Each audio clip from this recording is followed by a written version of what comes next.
Boa noite, queridos. Estamos de volta neste domingo, 4 de abril, primeiro domingo de abril, não é? Para o nosso culto. Estamos agradecidos a você pela sua presença conosco.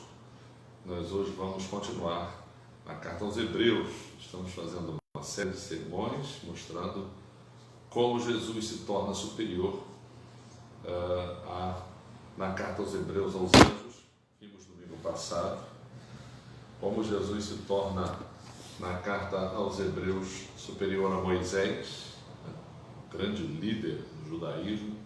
Toda a história do judaísmo tem nele um grande profeta, um grande referencial, mas todos esses privilégios, a carta aos Hebreus mostra de maneira bem clara como Jesus se torna superior, porque alcança dons que homem nenhum, que religião nenhuma, que tradição nenhuma, cultura nenhuma pode nos conceder, né? Neste domingo nós vamos falar de Jesus como o supremo sumo sacerdote e o que ele nos concede em função disso, né? Vamos ler a palavra de Deus. Eu convido você a abrir a sua Bíblia em Hebreus, capítulo de número 6. Nós vamos ler do versículo 13 ao 20. Hebreus, capítulo 6, de 13 a 20, é a leitura bíblica que nós vamos fazer no início desse culto. Queremos também dizer a você que estamos também em oração. Sempre que você anota no Face, você nos manda pelo WhatsApp motivos de oração, a gente está junto com você, né? Queremos já adiantar a oração pelo irmão Alonso. Alonso está no lugar de sogro do irmão Joaquim aqui da igreja, né? Padrasto da Lígia, esposa do Joaquim, está internado, mas está bem, passa bem, teve sim Covid, mas superou a fase mais complicada. Então vamos entregar nas mãos de Deus a vida do irmão Alonso, vamos agradecer a melhora que ele tem recebido. Está sendo cuidado pelos filhos, está internado na fundação. Mais um motivo de oração. E outros agradecimentos que a gente tem também para fazer, não é? Nessa fase a gente tem sempre oração por fazer, não é? Vamos então orar. Mas antes da oração, vamos ler Hebreus capítulo 6, de 13 a 20. Eu e minha filha vamos ler juntos o trecho e você acompanha na sua Bíblia, viu? Pois quando Deus fez a promessa a Abraão, visto que não tinha ninguém superior por quem jurar, jurou por si mesmo, dizendo: certamente te abençoarei e te multiplicarei. E assim, depois de esperar com paciência, obteve Abraão a promessa, pois os homens juram pelo que lhes é superior, e o juramento, servindo de garantia para eles, é o fim de toda contenda. Por isso Deus, quando quis mostrar mais firmemente aos herdeiros da promessa a imutabilidade do seu propósito, se interpôs com o juramento, para que, mediante duas coisas imutáveis, nas quais é impossível que Deus minta, forte alento tenhamos nós, que já corremos para o refúgio, a fim de lançar mão da esperança proposta, a qual temos por âncora da alma, segura e firme, e que penetra além do véu, onde Jesus, como precursor, entrou por nós, tendo se tornado sumo sacerdote para sempre, segundo a ordem de Melquisedeque. Obrigado. Vamos orar nesse instante. Senhor, nós estamos alegres por estarmos aqui reunidos mais uma vez neste domingo para cultuar o Teu nome, para aprender da Tua palavra. Agradecemos todos que estão conosco, sintonizados, e queremos também Te agradecer pelas bênçãos recebidas. Citamos aqui a pessoa do irmão Alonso, que está internado ainda, mas recupera-se bem. Queremos também entregar nas Tuas mãos o Isaac, está meio febril e nesse momento está na Unimed com a mãe, nós entregamos nas tuas mãos também a vida dele. E outros pedidos mais, Senhor, que a gente tem feito, outras pessoas que a gente tem entregue nas tuas mãos, queremos te agradecer. Muita gente se recuperando, em outros casos, pessoas que faleceram. Nós queremos pedir o teu consolo para as famílias. Há diversos tipos de tragédias diferentes acontecendo e é um período realmente penoso para a humanidade inteira. E nós invocamos o teu nome, nos colocamos nas tuas mãos e continuamos confiando no teu poder. Nós agradecemos, nós oramos em nome de Jesus. Amém. Amém. Os aniversários de Regina, minha esposa, agradecemos a Deus por sua vida, não é? Nós estamos sem o nosso musicista aqui, o Isaac, né? Nós vamos cantar um hino a capela, eu e a minha filha. Vamos cantar aquele hino Careço de Jesus, mas nós vivemos um tempo de carência, não é? Então, nós constantemente clamamos a Jesus por aquilo que Ele pode fazer por nós, clamamos a Deus por aquilo que Ele pode fazer por nós.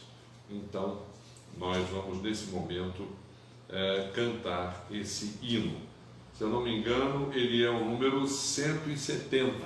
Abra no seminário, nós vamos cantar Careço de Jesus no Salmos e Hinos. Em outros hinários ele pode ter outro número, pode ter alguma diferença na letra, mas em Salmos e Hinos ele é o número 170.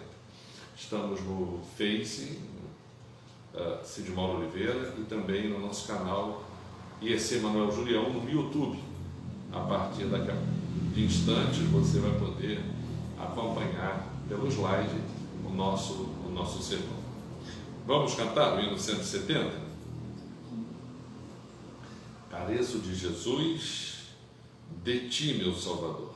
É uma declaração a Jesus da nossa necessidade, da nossa carência em relação a Ele. 170 de Salmos e Hinos.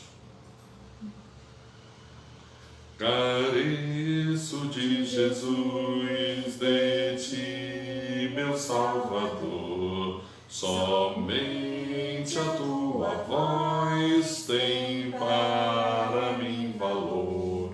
De ti, Senhor, careço do teu amparo sempre, ó, dá-me a tua bênção, aspiro a ti. Careço de Jesus, unido a ti, Senhor, pecado e tentação não mais terão vigor. De ti, Senhor, careço do teu amparo sempre, ó, dá-me a tua bênção, aspiro a ti. Careço de Jesus, vem dar meu coração o gozo de viver em santa retidão. De ti, Senhor, careço do teu amparo sempre, ó, dá-me a tua bênção, aspiro a ti. Careço de Jesus, nas trevas ou na luz, sem ti a vida é vã, sou pobre sem Jesus. De ti, Senhor, careço do teu amparo sempre, ó, dá-me a tua bênção, aspiro a ti. Careço de Jesus, viver desejo aqui, ligado mais e mais, ó Salvador, a ti. De ti, Senhor, careço do teu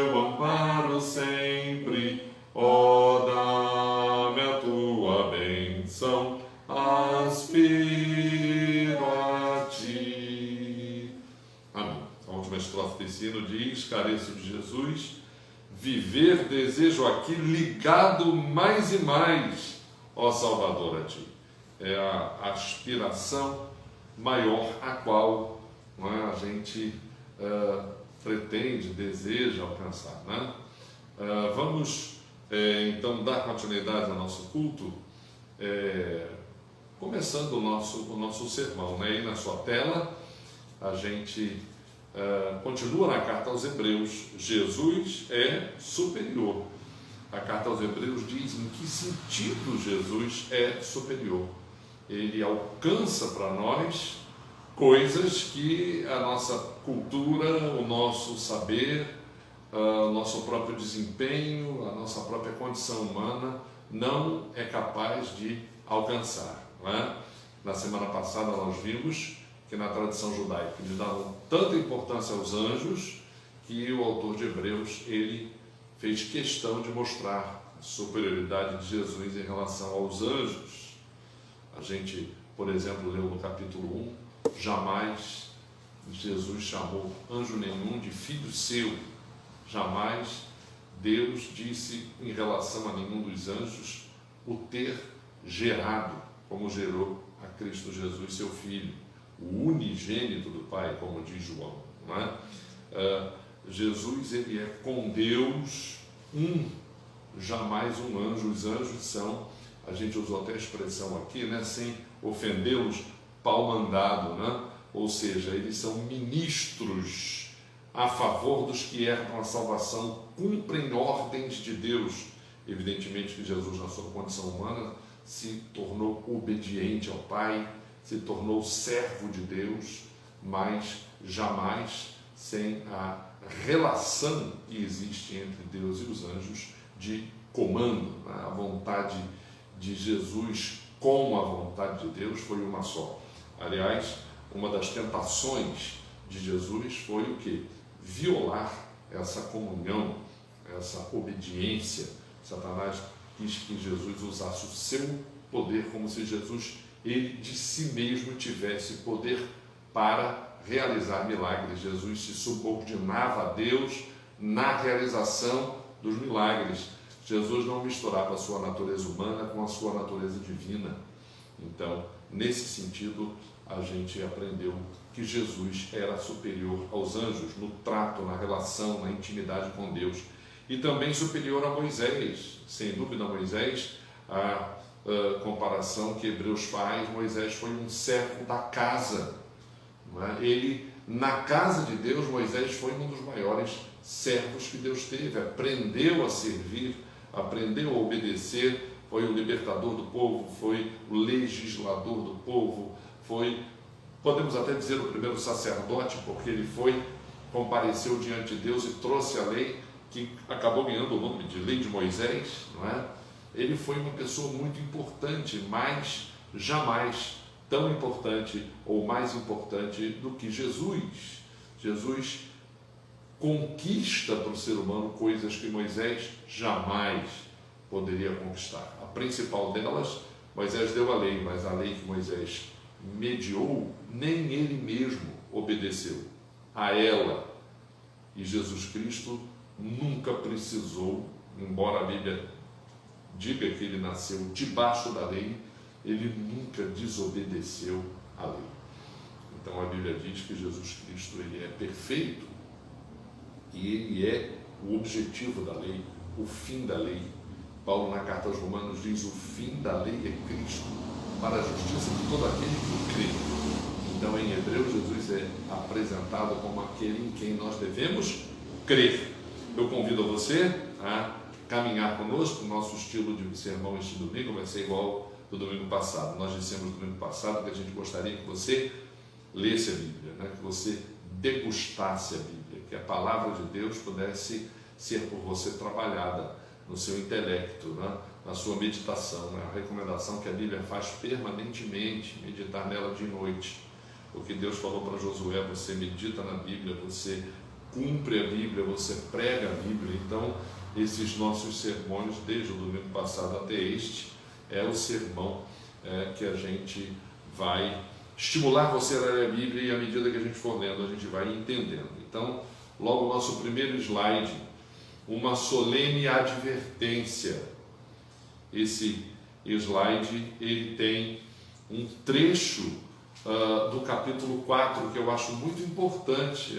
A gente, neste domingo, vai dar continuidade, abordando os capítulos 4, 5 e 6. Então, logo no início, há uma advertência: temamos, portanto, que, sendo-nos deixada a promessa de entrar no descanso de Deus, suceda parecer que algum de vós tenha falhado. Ou seja, Deus deixou uma promessa para o descanso. Qual seria a falha? Não entrar no descanso. Não é?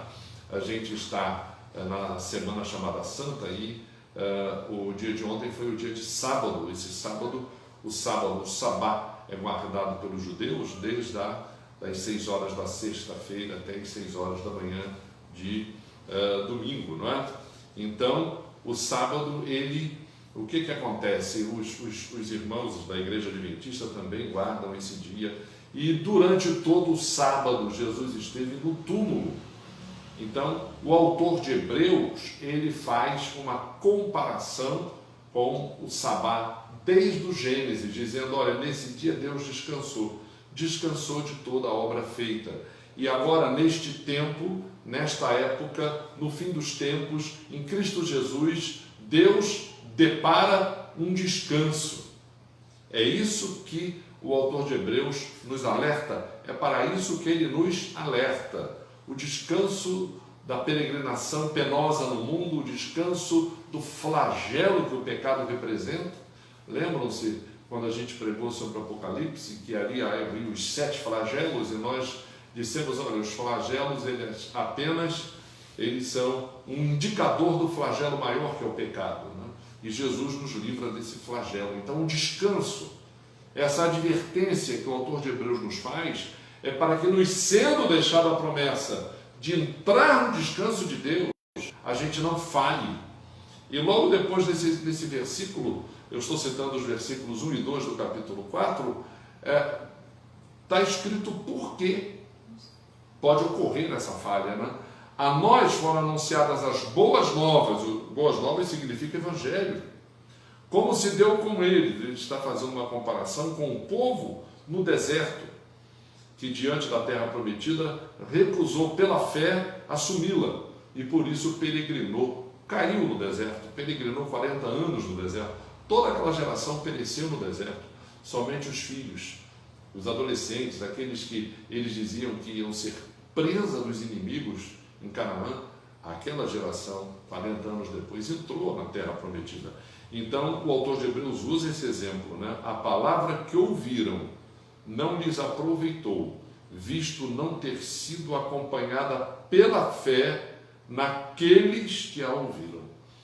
Eu coloquei aí no slide, né, para início de conversa, para início de sermão. A primeira coisa que a gente deve entender é que a palavra de Deus, ela precisa ser acolhida, ela deve ser acompanhada por fé, porque ela é palavra de Deus, porque ela tem garantia. Em Cristo Jesus, a palavra de Deus tem o seu total cumprimento. Por isso que o autor de Hebreus nos apresenta Jesus, para que a gente possa crer nele, porque em Cristo a palavra de Deus está garantida. Então essa é a primeira advertência. Há um descanso para o qual Deus convida todo o que crê. E ninguém deve ficar fora desse descanso. Mas para isso precisa crer na palavra. A palavra de Deus precisa vir acompanhada de fé em quem a recebe. Vamos seguir? O descanso de Deus, ele vai aí definir. Vamos ler esse trecho? Nós não lemos o trecho propriamente do sermão, vamos ler agora. Nós, porém, que cremos, entramos no descanso. Quem crê na palavra de Deus entra no descanso, conforme Deus tem dito. A palavra conforme é uma conjunção, né? Da mesma maneira como, segundo, do mesmo jeito, como Deus tem dito. Assim, jurei na minha ira, não entrarão no meu descanso, embora certamente as obras estivessem concluídas desde a fundação do mundo. O autor de Hebreus aqui ele faz uma digressão, não é? Ele diz que no sábado, lá na criação, Deus descansou das obras da criação, mas Deus, na sua onipresença, na sua onisciência, na sua onipotência, descansou de todas as obras que havia feito. Então ele quer dizer que Deus pré-estabeleceu esse dia, o dia do descanso, o dia de Cristo. Nós podemos dizer que estamos vivendo o dia de Cristo. Até a vinda de Jesus, a sua segunda vinda, nós estamos vivendo o dia de Cristo. A gente conta os dias conforme o movimento dos planetas, né? Conforme o tempo, mas para a contagem da Bíblia, o dia de Cristo é esse dia, é o dia da oportunidade, é o dia do convite para a salvação. Eu gosto de mencionar aqui aquele trecho da pregação de Jesus, Marcos 1, 14, 15, quando a Bíblia diz que Jesus caminhou para a Galileia, Marcos 1, 14, 15, e disse, depois, aqui diz o texto, depois de João ter sido preso, foi Jesus para a Galileia pregando o Evangelho de Deus. Se Jesus foi pregando o Evangelho de Deus, o que Jesus disse? Qual era o conteúdo do Evangelho? Qual era o ponto central da mensagem? Marcos diz assim, dizendo, o tempo está cumprido e o reino de Deus está próximo, arrependei-vos e crede no Evangelho. Marcos começa dizendo que o livro dele é princípio do Evangelho de Jesus Cristo. Então, ele mostra Jesus pregando. Nós vivemos aqui o dia de Cristo. Precisamos, então, crer enquanto nos é oferecida a oportunidade. O dia de Cristo é desde que ele começou pregando até a sua segunda vinda. Então, é isso que ele está dizendo aqui, né? As obras estão concluídas desde a fundação do mundo. Lá em Efésios, Paulo diz a mesma coisa. Deus nos amou antes da criação e nos predestinou para esse amor, né? O amor de Deus é tão grande que ele direciona todos para que participem, para que creiam, para que acolham esse amor. Em certo lugar, assim disse no tocante ao sétimo dia, e descansou Deus no sétimo dia de todas as obras que fizera. Novamente no mesmo lugar, não entrarão no meu descanso. Aqui quando Deus diz não entrarão no descanso, é os que caem porque não creem. Aqui ficou tipificada a prevaricação, né? Eles recalcitraram, né? Tropeçaram, caíram. Aqueles que no deserto não creram na posse da terra prometida por meio da fé. E a terra prometida lá no Antigo Testamento, Abraão, que geograficamente, historicamente, politicamente, Israel ocupa hoje ainda essa terra e na dependência de Deus, porque Israel são 6 milhões de judeus cercados por 100 milhões de árabes. É um milagre a existência desse povo. Mas a terra prometida a Abraão não é uma terra geográfica, é a terra prometida, a pátria celestial, a terra do céu, a vida eterna. Isso não quer dizer que a igreja seja aquele grupo de pessoas que vive alienada, fechando os olhos para a realidade do mundo e esperando esse dia. Não. A igreja precisa ter a presença que Jesus teve no mundo. Isso é um desafio permanente para a igreja. Precisamos ter no mundo a presença que Jesus teve. Então aqui, visto portanto que resta entrarem alguns no descanso, por causa da desobediência não entraram aqueles aos quais anteriormente foram anunciadas as boas novas. O autor de Hebreus está dizendo que o Evangelho foi anunciado desde sempre. Interessante essa introdução que Paulo faz na carta aos Romanos. Se você puder abrir a sua Bíblia, né?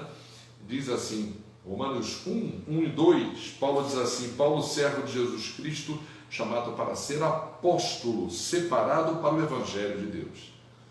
Apóstolo é aquele a quem Deus envia. A palavra apostoléu no grego significa aquele que é por Deus enviado a pregar. Paulo diz, Deus me enviou a pregar, eu sou apóstolo separado para o Evangelho, o qual, Evangelho, foi por Deus outrora prometido por intermédio dos seus profetas nas Sagradas Escrituras. A pregação do Evangelho começou desde o Antigo Testamento. Ele era já anunciado desde lá, então foram anunciadas as boas novas. Então Deus determina um dia de hoje. Esse hoje é o dia de Cristo. Esse hoje é o dia da salvação. Falando por Davi, muito tempo depois, segundo antes fora declarado, hoje, se ouvirdes a sua voz, não endureçais o vosso coração. A palavra aqui no grego é esclerose, né?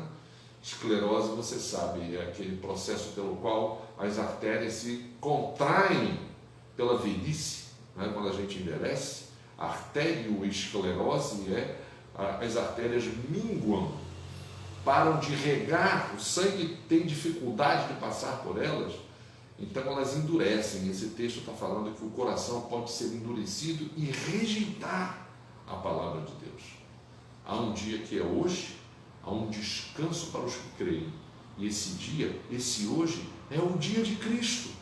Veja aí no seu slide, o descanso de Deus. Nós, porém, que cremos, entramos no descanso. Os que creem na palavra de Deus, os que creem na dádiva que é Jesus, esses entram no descanso. Deus descansou no sétimo dia de todas as obras que fez. Deus vê tudo a um só tempo, né? Nós estamos dentro do tempo, Deus está fora do tempo. A eternidade é fora do tempo. Então Deus, Ele preparou esse dia lá atrás, deparou em Cristo Jesus a salvação lá atrás. Há uma ilustração muito interessante que eu vi certa vez do pastor Ariovaldo Ramos, né? Ele diz que antes que houvesse criação, a Trindade conversava entre si, só tinha os três para conversar, né? Deus Pai, Deus Filho, Deus Espírito Santo. Então ele diz que Deus disse assim: eu tenho um plano. Quando Deus falou eu tenho um plano, o Espírito Santo já ficou com a cara fechada, porque o Espírito Santo já sabia qual era o plano que Deus tinha. Paulo diz que o Espírito Santo perscruta, sonda, Deus não pode esconder nada do Espírito, né? Então ele começou a contar, e o filho se empolgou, porque quando o pai, né, conta as suas histórias, o filho vibra, e o Espírito Santo de mau humor. E Deus falou da criação, Deus falou da beleza do pôr do sol, do canto das aves, do barulho da água dos córregos, das florestas, e Deus falou de todo que ia criar o homem. E depois que criasse, Deus antecipou naquela conversa os 7 dias da criação, né, os 7 períodos da criação, e Deus falou, e o filho vibrava, e o Espírito Santo de mau humor. Até que no final da conversa, o Espírito Santo, posso falar? E aí o Espírito Santo resolveu dizer que não ia dar certo. Haveria um problema sério, né, com a obra-prima de Deus, que era o homem. Façamos o homem à nossa imagem, conforme a nossa semelhança. O homem é a obra-prima, o homem é a mulher. Vamos ler direito Gênesis, né? Criou, pois, Deus o homem à sua imagem, a imagem de Deus os criou, homem e mulher os criou. Deus cria homem e mulher são a imagem e semelhança de Deus. Então a Bíblia diz que ali, quer dizer, a Bíblia não diz, né? O pastor Ariovaldo imagina isso, né? Que quando Deus revelou o seu plano, o Espírito Santo não vai dar certo. Então o Espírito Santo antecipou o drama da criação, o pecado do ser humano, o flagelo, a dor que isso causa. Nós estamos vivendo um tempo de flagelo, um tempo de dor, um tempo de perda, não é? Quanta gente, a gente nem imagina o drama que se vive, não só aqui no Brasil, mas também fora do Brasil. Muitas vezes a nossa imprensa foca no Brasil, dá a entender que só acontece aqui. Mas se você for procurar outros canais, outras vias, você vai entender que esse drama está acontecendo também em outros países. Em outros países há quem desrespeite, em outros países há quem é contra o isolamento. Então há esse conflito em todos os outros países também. E a gente fica vendo isso. Isso é uma condição humana permitida por causa dessa falha. E lá nessa história que a gente está aqui antecipando, que a gente está aqui supondo, né? Uma conversa hipotética que esse pastor, na sua ilustração, fez a respeito da Trindade, o Espírito Santo falou: desiste, pai, não vai dar certo. Aí o filho falou assim: faz que eu garanto. Faz, Pai. Faz que eu desço e resolvo. Eu morro na cruz e ressuscito. Eu venço o pecado. E o Espírito vai batizar em mim os que creem. Então, a gente tentou aqui imaginar na mente de Deus essa antecipação feita, porque diz o texto aqui, não é? Que Deus descansou de todas as suas obras. Então Deus antecipou o que ele haveria de fazer, e nós estamos dentro da história, assistindo, vendo, testemunhando, crendo e proclamando o que Deus fez.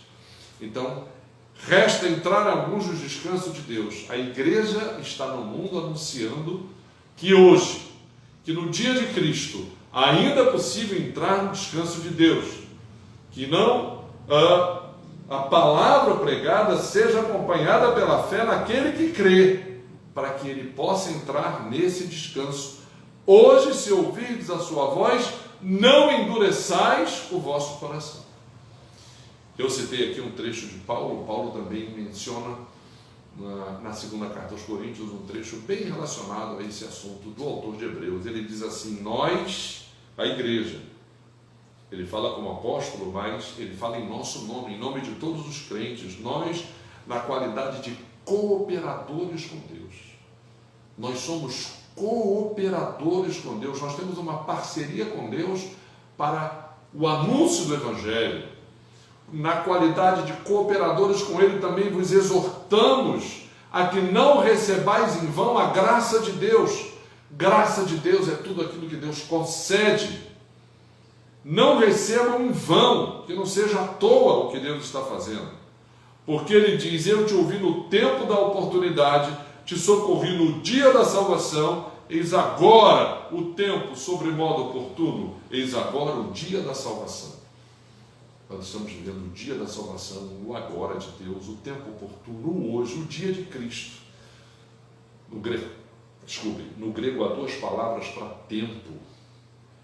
Nós estamos no tempo cronológico, cronos é uma palavra do grego que significa tempo. Nós vivemos esse tempo.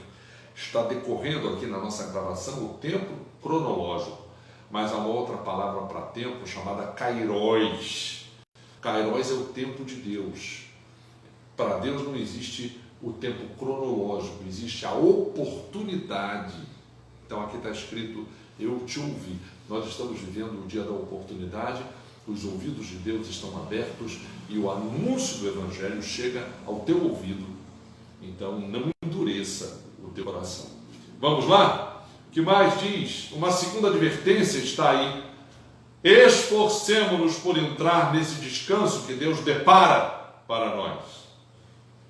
Deus depara para nós o descanso da carga do pecado, o alívio da carga do pecado. Então nós vamos agora, seremos aqueles que vão combater, denunciar. Vamos ter uma parceria com Deus na denúncia do pecado e numa parceria com Deus para sanar, para cuidar daquele que sofre por causa do seu pecado. E existe o pecado individual. Cuidado para a gente não fazer uma quebra, né? A igreja não deve ser alienada falando apenas das coisas espirituais, entre aspas, entre muitas aspas, né? Apontando apenas para o céu, uma realidade que a gente não sabe direito como é. Não é isso. A igreja deve, sim, como Jesus fez, colocar o pé no chão.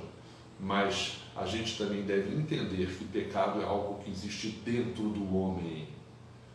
O pecado não é fora do homem. O pecado é algo que existe dentro do homem. Se a gente não modificar, não anunciar o Evangelho, que pelo poder de Deus modifica o homem, o pecado não vai ser resolvido no homem. Então as estruturas vão continuar sendo elas injustas por causa do homem que ali está. E não adianta tentar mudar as estruturas por ativismo, por exemplo, ativismo político. A gente tem um limite na nossa atividade política, ela é necessária. A militância política, a atividade política, ela é necessária, mas há um limite nela, porque a Bíblia diz que o que resgata o homem da sua condição de pecador é o poder de Deus e o Evangelho. E há muita gente que milita que não crê no poder de Deus, que não crê no poder sobrenatural de Deus, que não crê que somente por meio de Jesus a pessoa pode ser transformada e modificada.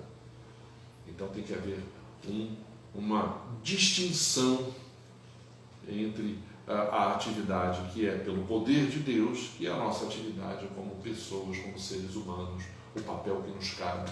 Então, nós como igreja podemos sim participar de qualquer luta social, mas como crentes, sabendo o limite que isso abriga consigo, porque há um limite.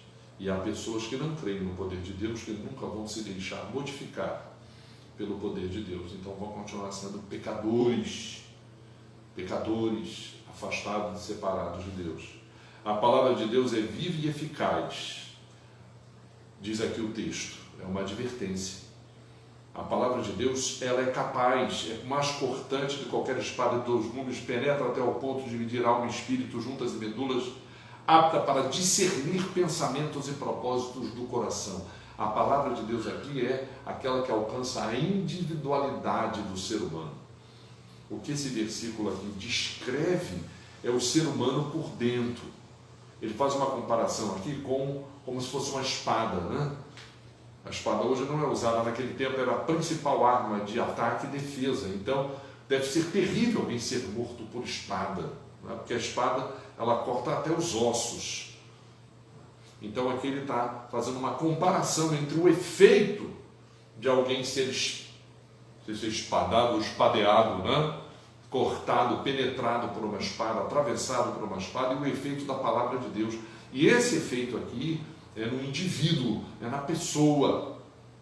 Quem tem que acolher a palavra de Deus é a pessoa. Há um específico no anúncio do Evangelho, há um específico na Bíblia, e a igreja não pode perder essa dimensão. Não é que ela é um grupo de pessoas alienadas que só pensam no céu, não. Temos que ser como Jesus, o nosso pé está nesse mundo, a nossa ação é nesse mundo, mas pelo poder do Evangelho. Se a gente deixar de lado o poder do Evangelho, o poder da palavra, a capacidade da conversão individual, olha, tem certas coisas no ser humano que Jesus falou, quem não renunciar à sua própria vida, não vai poder ser meu discípulo. Então há certos aspectos na condição humana que precisam ser os primeiros a serem renunciados, colocados de lado, para que a pessoa possa ser alguém que tenha comunhão com Deus, comunhão com Jesus, e possa assim, aí sim, experimentar a justificação pela fé. Não há criatura que não seja manifesta na presença de Deus. São 3 advertências. Há um anúncio, esforcemo-nos para garantir a nossa entrada pela fé no descanso que Deus deparou. A palavra de Deus, ela é fiel, ela é eficaz, é ela que promove no ser humano a conversão. Olha, não há criatura que não esteja manifesta diante de Deus. Deus dá a oportunidade igual para todos, para que todos se convertam. Jesus é superior sacerdote. Agora o capítulo 4 vai nos apresentar Jesus como esse sacerdote da nossa confissão, sacerdote da nossa fé. Jesus é aquele que nos aproxima de Deus. A definição de Hebreus de sacerdote é muito interessante, é aquele que nos representa diante de Deus e aquele que nos traz da parte de Deus aquilo que Deus tem a nos oferecer. Aqui o texto acabou de dizer que a graça de Deus ela é infinita, ela é plena. Eu gostaria de ler aqui em 1 Coríntios, capítulo 4, uma definição de sacerdócio. Aqui em 1 Coríntios, capítulo 4, né, há uma definição de sacerdócio. 1 Coríntios 4, 1 e 2 diz assim: assim importa que os homens nos considerem ministros de Cristo e despenseiros dos mistérios de Deus. O perfeito ministro de Deus é Cristo. A igreja é composta de ministros de Cristo, servos de Cristo, e que trazem consigo, abrem a dispensa. Né? O que é uma dispensa? Né? A dispensa era um lugar onde está todo o suprimento de que você necessita. Alguma coisa que você precisa, você vai à dispensa, está lá. Você pode lançar mão e se beneficiar do que aquele elemento, aquele vívere, né? vai te proporcionar. Então aqui a Bíblia diz que nós conhecemos aquilo que Deus tem para os homens. É a principal dádiva de Deus aos homens, é o Evangelho. E o ponto principal do Evangelho é Jesus. Por isso que Jesus falou: eu sou o pão que desceu do céu para dar vida ao homem. O pão é símbolo de qualquer tipo de alimento, né? Então diz o texto aqui: temos a Jesus, o Filho de Deus, como grande sumo sacerdote que penetrou os céus. Conservemos firmes a nossa confissão. Não temos sumo sacerdote que não possa compadecer-se das nossas fraquezas. Antes, Jesus, ele foi tentado em todas as coisas à nossa semelhança, mas sem pecado. Acheguemo-nos, portanto, confiadamente junto ao trono da graça, a fim de recebermos misericórdia de Deus, né? E acharmos graça para socorro em ocasião oportuna. Veja aí no seu slide: Jesus é superior sacerdote. Temos a Jesus, Filho de Deus, grande sacerdote, é o ponto 1 do texto. Tipo único de sacerdócio, Jesus penetrou os céus. Quando a Bíblia diz que Jesus penetrou os céus, é que Jesus abriu para mim um caminho que é definitivo. É onde Ele está. Mais uma vez eu repito, um dia sim vamos estar na presença de Jesus nos céus. Mas isso não significa que a igreja vai ser alienada ou alienante, tendo aquela chamada, não é, a uma escatologia. A palavra escatologia significa a doutrina do final dos tempos, a doutrina dos últimos tempos. Então existe uma chamada escatologia sinistra. O que é a escatologia sinistra? É a pessoa que se esconde dizendo: olha, o mundo vai de mal a pior. Foge dele, entra na casa, deixa tudo lá fora se arrebentar, porque a Bíblia tem uma promessa para nós de uma terra de paz, de um céu, de um jardim do Éden. Não é isso que a gente está defendendo e não é isso que a gente está pregando. A igreja tem que se envolver como Jesus se envolveu. Mas vamos ler os evangelhos e ver que Jesus se envolveu e se manifestou com o poder de Deus. A Bíblia diz que o Evangelho é o poder de Deus para a salvação de todo aquele que crê. A igreja não pode abrir mão do anúncio do Evangelho. Lá em Atos diz, inclusive é muito interessante, já falamos isso, os apóstolos de Jesus disseram: Jesus, o Senhor está indo embora e Israel continua oprimido pelos romanos. A gente quer uma libertação política do jugo romano. Jesus falou: vocês vão receber poder ao descer sobre vós o Espírito Santo e vão ser minhas testemunhas. A gente tem que ter muito cuidado para não tentar, como já foi tentado na história da igreja cristã, ela ser o quê? O único poder político dominando no mundo todo. Esse filme a gente já viu, a tentativa de uma igreja que se chama cristã tentar dominar o mundo todo politicamente. E no que deu isso? Então a gente tem que ter cuidado para não cometer o mesmo erro. A igreja tem um específico dela, que é acreditar no poder de Deus. O Evangelho é o poder de Deus para a salvação de todo aquele que crê. Viver por fé é algo que se distingue em muito de certas opções de vida que existem no mundo. Então nós que somos crentes precisamos viver por fé e anunciar a vida por fé, até o limite que é possível, porque tem certas parcerias com a sociedade que a gente como crente vai ser impossível de realizar, mesmo porque neste dia, por enquanto, no dia da salvação, no dia do anúncio do reino, no dia, na oportunidade de entrada no descanso, esse ainda não é o dia do reino político de Cristo. Então vamos... Características do sacerdócio único de Cristo: ele se compadece das nossas fraquezas, ele foi tentado em todas as coisas à nossa semelhança, mas ele não tem pecado. Só Jesus Cristo é esse sacerdote. Vamos ver o sacerdócio de Jesus. Todo sumo sacerdote, sendo tomado dentre os homens, é constituído nas coisas referentes a Deus. Nós vamos fazer você vai ver agora, né? Uma tabela desse texto, colocando semelhanças e diferenças entre o sacerdote humano e Jesus, o sacerdote, o único sacerdote, o superior sacerdote, aquele que entra no céu em nosso lugar, como precursor de todos nós, né? Leia comigo: tudo o sumo sacerdote, sendo tomado dentre os homens, é constituído nas coisas concernentes a Deus a favor dos homens, para oferecer tanto os dons como sacrifícios pelos pecados. Definição de sumo sacerdote: é capaz de condoer-se dos ignorantes, dos que erram, pois também ele, o sacerdote humano, ele mesmo está rodeado de fraquezas, por esta razão deve oferecer sacrifícios pelos pecados, tanto do povo como de si mesmo. O sumo sacerdote humano, na simbologia do Antigo Testamento, ele era um personagem que era típico da relação do homem com Deus. Então ele trazia da parte de Deus para aqueles homens aquilo que Deus estabelecia como fundamento para essa relação, mas ele era um ser humano rodeado de fraquezas. Ele mesmo então oferecia sacrifícios pelos pecados das pessoas, mas também pelos dele. Lá no Antigo Testamento há o sacrifício pelo pecado, o sacrifício pela culpa. Quando o sacerdote recebia do ofertante, muitas vezes a oferta, havia um tipo de oferta que só o sacerdote comia, e havia um tipo de oferta que ele compartilhava com os que ofertavam. Então era essa a simbologia do sacrifício.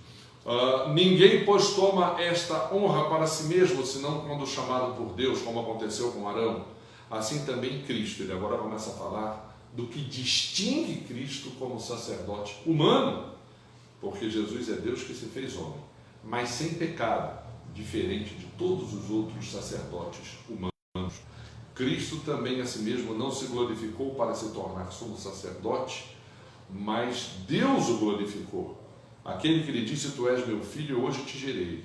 Como em outro lugar também diz: tu és sacerdote para sempre, segundo a ordem de Melquisedeque. Acompanha comigo as diferenças, né?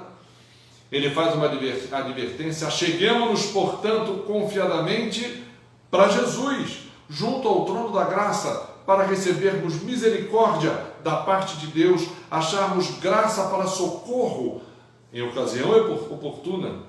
Paulo disse lá: neste tempo de oportunidade, né? Eis agora o dia da salvação, eis agora o tempo da oportunidade. Essa advertência do autor de Hebreus. E aí a primeira tabela que a gente fez, né? Vamos fazer uma comparação, semelhanças e diferenças entre o sacerdote humano e Jesus, né? Tomado entre os homens. Confere? Confere. Jesus é homem, perfeitamente homem, totalmente homem. Jesus nasceu como todo homem nasce, foi gerado por Deus no ventre de Maria, mas Jesus é homem como todos nós somos. Então Jesus confere, é tomado entre os homens. A favor dos homens, sim, o sumo sacerdote humano, ele dedica toda a sua vida ao ministério sacerdotal. Ele tinha que se instruir no simbolismo. Aquele tempo no Antigo Testamento, você não tinha tela de computador, você não tinha livros impressos, o culto em Israel era audiovisual. Então toda a roupa do sacerdote, o cerimonial, as ofertas, tudo era simbólico, tudo representava o que? Dádivas, atributos de Deus para o homem. Como também representava a santidade de Deus, o amor de Deus, o perdão dos pecados. Tudo isso no culto estava representado. O sacerdote se instruía nisso para que pudesse o quê? Ensinar aos homens. O profeta Oséias denunciou o sacerdócio lá no livro dele, dizendo que faltou àquele sacerdócio daquela geração o conhecimento. Por isso que o povo sofria, porque faltava ao sacerdote conhecimento, esclarecimento. Então, ele é tomado entre os homens, ele está posto como servo de Deus a favor dos homens. Jesus também confere, posto diante de Deus, Jesus também confere, oferece sacrifícios. Opa, aí tem um confere com asterisco, né? Por quê? Porque o sacerdote oferecia sacrifícios pelo seu próprio pecado. Jesus não tinha pecado. Rodeado de fraquezas, o sacerdote tinha as fraquezas dele e a dos outros. Se condoía das fraquezas dos outros e da dele. Ele tinha que confessar o seu pecado. Opa, asterisco. Jesus não tinha, ele não tinha pecado. Ele venceu o pecado nele e venceu por nós. Condoer-se pelos fracos. Jesus, sem dúvida nenhuma, foi o que mais se condoeu pelos fracos, mas Jesus mesmo não teve de si fraquezas. Jesus nem da tribo dos sacerdotes era, Jesus era da tribo de Judá, mas o sacerdócio dele, por isso que nós lemos aqui, era segundo o sacerdócio de Melquisedeque. Quem é esse Melquisedeque? É um estranho. Abraão era o pai da fé. Como que Abraão oferece oferece dízimo e oferece sacrifício? Melquisedeque faz a mediação do sacrifício que Abraão quer oferecer. Em Abraão, o sacerdócio levítico estava representado.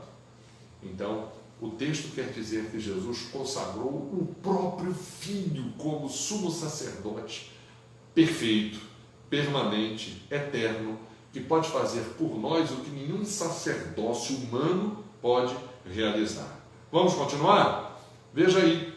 Ele, Jesus, nos dias da sua carne, tendo oferecido com forte clamor e lágrimas, orações e súplicas a quem o podia livrar da morte, tendo sido ouvido por causa da sua piedade, embora sendo filho, aprendeu a obediência pelas coisas que sofreu. Lembram da oração de Jesus? Pai, afasta de mim esse cálice.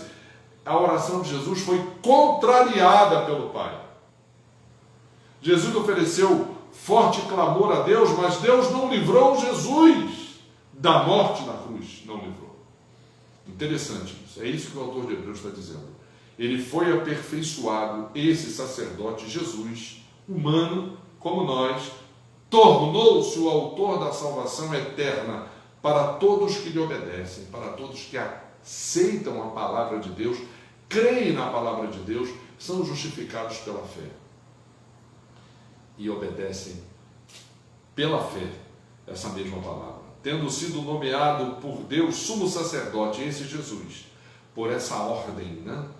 Jesus era levita? Nunca foi, mas ele foi nomeado como Filho de Deus, sacerdote, em nosso nome, diante de Deus. Mais uma vez o quadro, né? Sumo sacerdote humano versus Jesus. O sacerdote humano, chamado por Deus, confere. Só que o chamado de Cristo, vimos lá na semana passada, no sermão da semana passada, foi como filho, diferente do chamado de qualquer outro sacerdote. Foi um chamado como filho. Não se glorifica a si mesmo. O sacerdote, diz a Bíblia ali, ele recebe esse dom de Deus. A tribo de Levi, ela foi eleita como a tribo do sacerdócio, do culto, da lei cerimonial. O próprio livro, né? A Bíblia tem, o terceiro livro da Bíblia é chamado Levítico, por causa da tribo de Levi. É o livro do cerimonial, é o livro da santidade, no sentido real, e não apenas no sentido cerimonial, o livro de Levítico. Então, esse sacerdote, ele era chamado para esse ministério. Jesus também não glorificou a si mesmo, mas assumiu uma glória que nenhum outro sacerdote teve e nem podia assumir. Súplica diante de Deus. Jesus fez orações que só ele poderia fazer. Não é? Nenhum outro sacerdote humano podia pedir o que Jesus pediu, porque com relação a Jesus, ele foi o sacerdote, ele foi o próprio sacrifício, não é? Aprendeu a obedecer. Todos os sacerdotes aprendem a obedecer, só que Jesus aprendeu a obedecer e nunca desobedeceu. Por isso que eu coloquei asterisco. Ele foi aperfeiçoado, todo sumo sacerdote é aperfeiçoado. A reclamação de Oséias é porque um sacerdócio que ele denuncia do Reino do Norte, no tempo dele, era um sacerdócio que não se aperfeiçoava, pelo contrário, declinava, pecava, errava. Ler o texto do livro de Oséias para reconhecer o declínio desse sacerdócio na época de Oséias, que vai levar àquela consequência terrível, que é em 722 a.C., a invasão do Reino do Norte pelos assírios e a aniquilação praticamente total do Reino do Norte, não é? Então, mas o aperfeiçoamento de Jesus ultrapassa o nosso aperfeiçoamento, por isso que eu coloquei o asterisco. Autor da salvação, aí já não pode mais, não é? Já não cabe mais a nenhum outro ser humano. Jesus é o autor da nossa fé. Jesus é o consumador da nossa fé. Jesus é o autor da nossa salvação. E lá em Efésios, Paulo diz: sede imitadores de Deus, como filhos amados, e andai em amor como Cristo andou. É esse o andar da igreja, né? A igreja mostra ao mundo uma coisa chamada amor, que nenhuma outra, nenhum outro elemento social pode mostrar. O específico da igreja é a demonstração do amor, o mesmo amor que Jesus demonstrou. O ministério da igreja, ele é único. Não tem como você associar a igreja a qualquer outro tipo de movimento. Caminhando junto com ela, a igreja vai ter que perder elementos da sua especificidade. Ela tem uma missão específica. Pode sim se juntar à igreja com uma série de elementos da sociedade, de ordem política, de ordem social, enfim. Mas, num certo momento, a igreja vai ter um específico dela, que é o amor, que pode ser rejeitado. As pessoas, elas querem dar ao amor um outro nome, como já pregamos aqui sobre isso, dizer: o amor é livre. O amor não é livre, o amor é compromisso. Ele liberta, mas é compromisso. As pessoas querem inventar um tipo de amor em que vale tudo. Não! O amor de Deus é seletivo, é específico. É seletivo não no sentido de que ele escolhe quem amar, mas a quem Deus escolhe amar, aquela pessoa vai passar a selecionar o tipo de conduta que vai ter. Ele vai ter que viver em santidade diante de Deus. Ele vai ter que rejeitar elementos da sua própria condição humana. É isso que é doloroso na conversão. Jesus falou, a Bíblia, quando fala de conversão, fala em morte e ressurreição, é literal. Novo nascimento é literal. Circuncisão, que é o corte de uma parte minha que eu não quero perder, mas é doloroso, sem anestesia, eu tenho que cortar fora. Isso tudo na Bíblia não é uma metáfora, é uma realidade. Então nós podemos, a graça de Deus é grátis. Ninguém paga nada por ela, mas nós não podemos banalizar a graça. Ela é de graça, não é que ela seja barata. A graça de Deus é grátis, mas você não pode banalizá-la. Então a igreja, o autor da salvação, sacerdote para sempre, só Jesus pode ser. Por isso que a gente colocou aí um X, né? Um corte a partir de determinado momento, né? Só com asteriscos, e a partir de outro determinado momento nem com asterisco. Jesus é o sumo sacerdote elevado acima de qualquer outro, não é? Advertência final. Por isso, pondo de parte os princípios elementares da doutrina de Cristo, deixemos-nos levar para o que é perfeito. Algumas vezes o Evangelho, como nós já dissemos aqui, a pessoa quer o Evangelho como um acessório na sua vida, como se fosse um adereço, né? Eu nasci no Rio de Janeiro, né? Então lá no Rio de Janeiro tem os desfiles de escolas de samba, então tem os adereços, os enfeites, eles embelezam, né? Mas são apenas adereços. Terminou, tiram-se os adereços. O Evangelho não é um adereço, o Evangelho não é um enfeite. A gente não pode, por isso que ele diz aqui, há gente que quer pegar o Evangelho, aculturar o Evangelho dentro do seu modelo de vida. Olha, isso não vai dar certo, isso não é o Evangelho autêntico. Então vamos deixar de lado e vamos nos levar para o que é perfeito. Cristo Jesus, ele vai nos fazer entender o que é Evangelho. A Bíblia diz, Jesus fala do Espírito Santo, que ele veio glorificar Jesus. O Espírito Santo habita na vida daquele que crê, para que ele possa entender, compreender o Evangelho, até onde vai o seu compromisso com Cristo, até onde vai o seu compromisso no Evangelho. É impossível, pois, que aqueles que uma vez foram iluminados, aqui a Bíblia diz o que acontece com alguém que enxerga. Todo ser humano enxerga o Evangelho. Todo ser humano tem capacidade de compreender o Evangelho. Agora, algumas pessoas que não aceitam, que rejeitam. O que acontece com quem rejeita? Esse texto do livro de Hebreus mostra, define a postura de quem rejeita. É impossível que eles foram iluminados. O que é iluminar? A Bíblia diz iluminar. Se a gente não tivesse luz agora, a gente não teria transmissão, não é? Uma dos mistérios, né? A ciência explica para nós, né? Esse recurso que a gente está tendo agora depende da luz. Então, iluminar é fazer o quê? Que a pessoa enxergue e compreenda.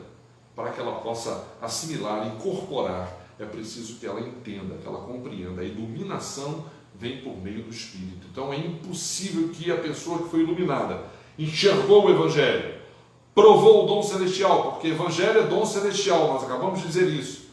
Evangelho não é algo humano, é algo que vem de Deus. Chama para a relação com Deus, coloca a pessoa no nível da comunhão com Deus, no nível da santidade de Deus, provou o dom, tornou-se participante do Espírito, porque entender o Evangelho, compreender o Evangelho é dom do Espírito. Sem o Espírito, ninguém poderia compreender o Evangelho. Eu não estou falando de aceitar, de crer no Evangelho, mas de entender o Evangelho. Então ele se tornou participante do Espírito, compreendendo. O Espírito ainda está fora, mas permite entender. Provou a boa palavra de Deus. Você tem dúvida de qual seja, de que a palavra de Deus é boa? A palavra de Deus é fiel, a palavra de Deus é só boa. A palavra de Deus não é nada diferente de ser boa, não é? Os poderes do mundo vindouro, esse mundo vindouro, isso, o mundo da restauração, a Bíblia fala disso. Você não vai acreditar nisso? Você acha que a vida termina no cemitério? Não termina. Nós agora comemoramos a Páscoa, o túmulo vazio, e eu escrevi um texto dizendo que o túmulo de Jesus foi o primeiro a ficar vazio, porque todos os túmulos ficarão vazios. A morte foi derrotada em Cristo. Você não crê nisso? É essa a palavra de Deus. Então não tem como você eliminar essa frase, poderes do mundo. Ah, sim, um mundo vindouro, um mundo sem morte, sem dor. Ah, sim, uma terra sem injustiça, uma terra sem destruição do meio ambiente. Isso existe. E aqui ele diz, olha, provaram isso, mas não creram nisso. É como se eles quisessem que Jesus Cristo fosse crucificado de novo. É como que se eles quisessem que a vergonha por qual Jesus passou se repetisse. Eles não foram a Cristo carregando a sua vergonha. Né? O autor de Hebreus, ele chama a conversão de uma procissão em relação a Cristo, de cada um de nós carregando a sua vergonha. Isso mesmo. Paulo diz, eu não me envergonho do Evangelho. Se você acha que o Evangelho é uma bobagem, é uma besteira, você ridiculariza o Evangelho, então você se envergonha do Evangelho. A Bíblia diz que você não se envergonhe, pede que você não se envergonhe do Evangelho. Pelo contrário, carregue a sua vergonha em direção a Jesus. Todos nós temos uma vergonha, porque todos nós somos pecadores. E diante de Jesus, que é santo, a gente se envergonha. A Bíblia diz que arrependimento é tristeza segundo Deus, até para ficar triste desse jeito. Você precisa de Deus, porque sem Deus nem se entristecer, nem a consciência da tua real condição, nem eu tenho, nem você tem. Vamos ler agora a parte final, o juramento de Deus. Olha, foi o texto que nós lemos no início, né, da nossa transmissão.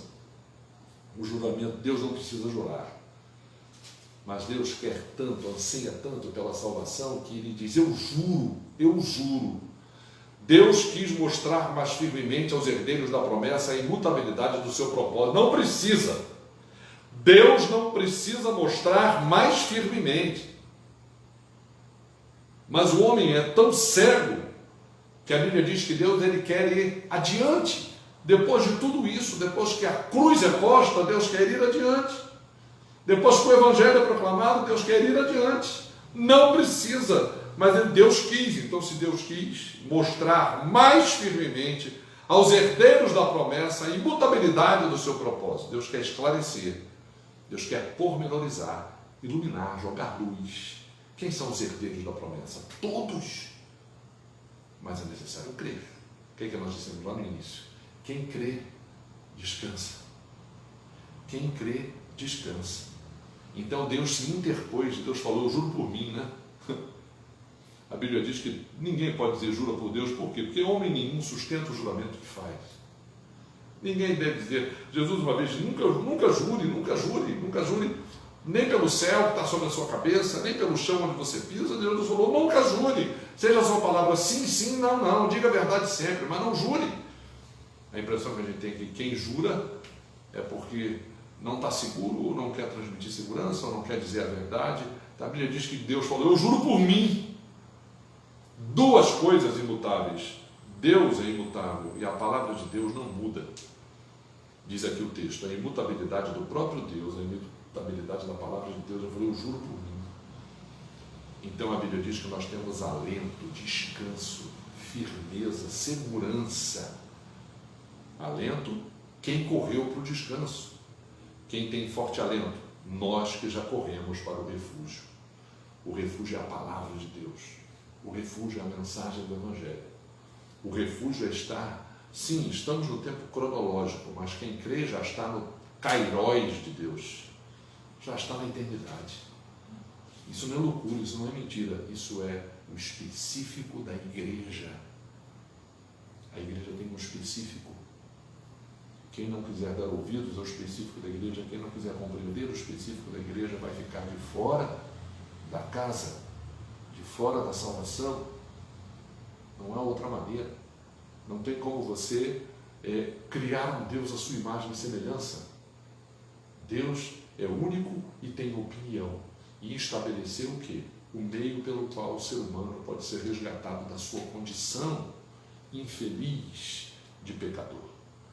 O mal não está fora. O mal está no ser humano.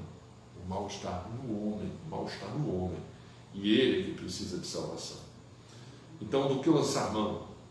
Nós colocamos aí, né? O texto que nós lemos lá no início diz, olha, vamos lançar mão da esperança proposta. Esperança na Bíblia é uma firme convicção que você tem, é como se fosse o alicerce, né? Tudo que a gente faz, né? O carro tem que ter um chassi para ele poder se apoiar, não é? A casa tem que ter um alicerce, tudo tem que ter um alicerce, né? Até o avião lá no alto tem que ter as asas que dão estabilidade, o leme, tudo tem um alicerce. Então a esperança nossa, nós lançamos mão da esperança proposta e ela é âncora da nossa alma.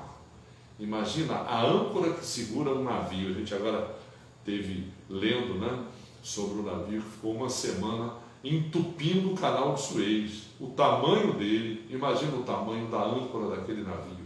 A âncora é para segurar aquele navio. Interessante, nem precisou uma âncora, ele ficou ali encalhado, né, num banco de areia, um navio enorme daquele, 200.000 toneladas, encalhado num banco de areia. Graças a Deus a gente conseguiu, né, que ele se safasse. Tudo já está aumentando, ia aumentar mais ainda, né? A gente ia sentir as consequências do navio encalhado no nosso bolso, né? Imagina a âncora daquele navio, é para segurar o navio. Então a âncora da nossa alma segura e firme é Jesus, gente. A nossa garantia é Jesus. Ele penetrou além do véu. O sacerdote tinha uma sala onde ele não podia entrar, a não ser uma vez no ano. E entrava com uma corda amarrada, que se ele morresse lá dentro, ninguém podia buscá-lo, ele era puxado para fora, se tivesse um AVC lá dentro, né? E ele derramava sangue em cima da arca, que era o símbolo da presença de Deus. Mas quem entra no céu, a Bíblia diz que o sacerdote Jesus compareceu para nós diante de Deus no céu, e ele entrou, abrindo um caminho para nós pelo seu próprio sangue. Ele é o nosso precursor, entrou por nós, tornou-se sumo sacerdote para sempre, segundo o mandado de Deus. A ordem de Melquisedeque. Deus falou, meu filho é o meu sacerdote, para sempre. Eu gerei o meu filho, que é meu sacerdote, para sempre. Ah, mas o sacerdote da tribo de Levi, Deus falou, não, o sacerdote é meu filho. Então, esse Melquisedeque era um tipo humano desse sacerdócio que Deus projeta para frente na sua palavra e estabelece em Cristo Jesus. Que Deus te abençoe. Quando Deus quis mostrar mais firmemente aos herdeiros da promessa a imutabilidade do seu propósito, se interpôs como juramento. Jesus é a âncora da nossa alma. ela já entrou nos céus e a nossa esperança está firmada nele. Ok? Vamos orar? Obrigado, Senhor, por esse momento em que as pessoas estão aqui conosco, caminhando e ouvindo a Tua palavra. Abençoa, Senhor, aqueles que a gente sabe que estão em sofrimento nesse momento e dependentes da Tua ajuda, Pai. Abençoa os médicos, os enfermeiros. A gente ouve falar do cansaço, do estresse. Também, Senhor, as pessoas, que elas sejam mais comedidas, que elas tenham cuidados.